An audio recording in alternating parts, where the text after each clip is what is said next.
Ani, Bojo, Kwekwe, Tanzi. It's Catherine here from Moonstarlodge in southern Georgian Bay, Ontario, with your weekly tarot and oracle reading for April 17th to 23rd. And in this week we have a new moon, the 5th moon of the year, and that's Listening Woman. And that made me think that what I have been listening to this week are birds and trees, the whispers of the trees. The trees are very alive to me as a clairaudient person, and so I thought I would pull out some decks. Some I've had on camera before and some I have not. And it's trees and elemental earth spirits this week. So the principal tarot I'm using is one I haven't had on camera before. It's the Tarot of Trees, 10th Anniversary Edition by Dana O'Driscoll. The Tree Angel Oracle deck. The Guardian Tarot, which this week I'm going to use as a clarifier. The Liminal Spirits, and it's a neat deck by Laura Tempest Zakroff. The Wisdom of Trees Oracle by Jane Struthers, and I've not used that before. And a heavily tree influenced deck, the Peace Oracle by Tony Carmine Salerno and Leela J. Williams. So this is a week of transitioning from looking into the distance to now listening to what our ancestors, guides, teachers, angels, totems, and the earth itself has to tell us. And I will speak more in next week's video about this new moon, a listening woman. But in the meantime, Brian, let's go to the cards. So here's our 7 tarot cards with the Tarot of Trees 10th edition here. And here's the other cards that are being used as clarifiers. So we're starting with the 10 of Wands, and that's very much a burden. This poor little tree is trying to grow, and it's overshadowed by the weight and pressure of what's above it. It means something that we've worked on that was a passionate, spiritually infused light is now needs to be done. It's completed. It's done. It needs to be put down and let go. It's clarified by the Knight of Swords. And the Knight of Swords brings an energy and a clarity about how we actually lay that down, put down our burden, and attempt to bring in very clearly the information about what's to come. This is followed here by the 6 of Wands, which is always celebratory, success from and community accolades about some kind of journey, and it's foretelling that if you lay this burden down, what you're coming to is a success, but you need to be as the hare. And the hare is about, it's not going to be a straight path. You have to be careful that you're doing the zigzaggy, non-direct, straight line path, and be willing to jump into differing territories all the time. It's about letting go of your ego, and it's saying, if you're willing, the energies of hare as a totem about fertility and abundance, they're sitting there waiting for you. So this is saying, this isn't going to come till you let this down, but once you let this down, it's all good. We have the Knight of Cups, so we now have two knights here present. This Knight of Cups is the dude you want to be serenaded by. He's full of emotion and intuition and emotional support to balance the intellectual clarity of this knight. He's clarified by the coast redwood tree, and in terms of the message of the coast redwood, it's about standing tall and standing in your integrity and pushing yourself to be the person you know yourself to be. That from the integrity, with ego shed, you are capable of stepping forward in situations with this new endeavor that celebrate not just your own victories, but that of your kith and kin, as they say, and your community. This is where the success lies, in standing tall. And it's interesting here, the bird at first that I thought was perhaps a corvid is in fact an eagle.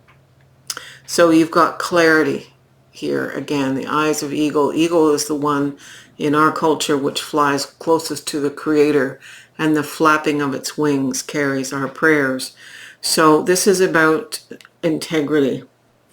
We're moving to the Five of Wands, and a lot of wands in this reading. There is always going to be some jostling for position, some jousting, if you will. It's not serious. It's about finding the balance between all the parts that you're zigging and zagging around. It's clarified by an encounter. And this encounter, this cluster of what looks like birch trees to me, the encounter suggests something that may make you feel thrown off. And jousting will do that. The sense of sometimes you're ahead of the pack and sometimes you're being poked in the ribs. Whatever this encounter is, it's going to be eye-opening. And while it may bring up some difficult memories, it's important that you be aware that they are in the past, they no longer exist, and you can let them go. It's followed here by the Three of Wands. And the Three of Wands here is the beginning of a new journey. Again, it's the new journey that you've let this one go. You're being told when you start a new journey, it will be a success, not just to yourself, but in the eyes of community. So here's saying that the journey is beginning and you're finding your way. You're making your way through. Now, the bristlecone pine is a tree that speaks of roots. And I just want to read that to you just a moment.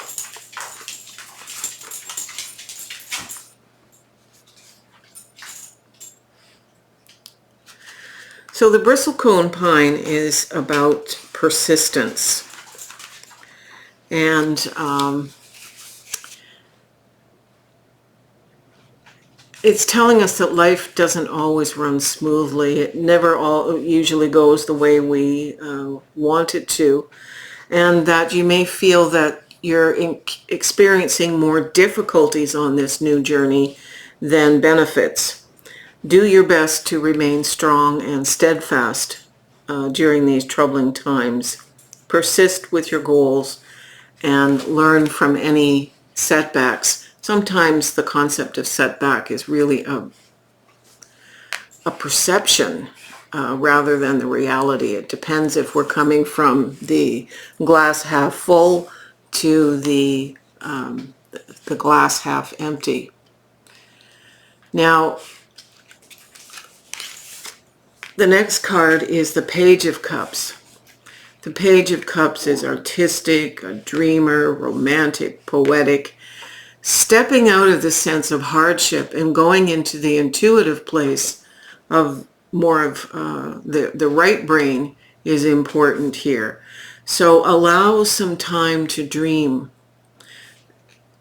When you're faced with hard truths and hard reality, we all are being told, because this is a collective reading, when I jump into you, I mean we. We're being told to step back and look at what we love, what brings out that artistic sense of self, what brings us passion. It's clarified by corvids, and the corvids are, ravens and magpies, crows, rooks, blue jays.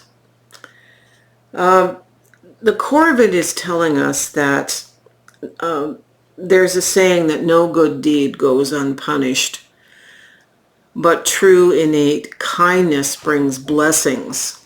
And it's saying that blessings are coming your way, our way.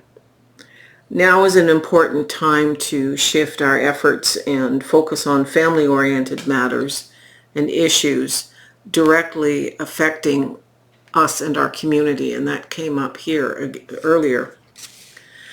Support your flock. It says here they will be there for you as well.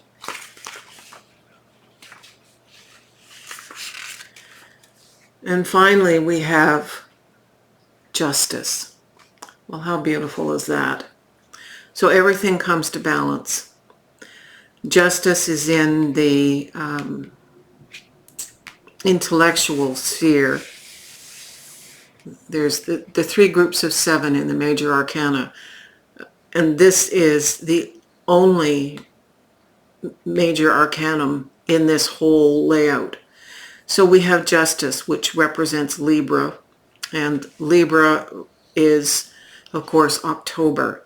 So what we're setting out to do here, feeling like we're wrestling with some stressors and some family matters and that sort of thing, is ultimately going to be successful by Libra. And it's clarified by the Cedar of Lebanon. And this card is a beautiful, beautiful card. It's about what oaks are in England and redwoods are here on our west coast. The Cedar of Lebanon tree is in the southern hemisphere. Apparently it was especially favored by King Solomon.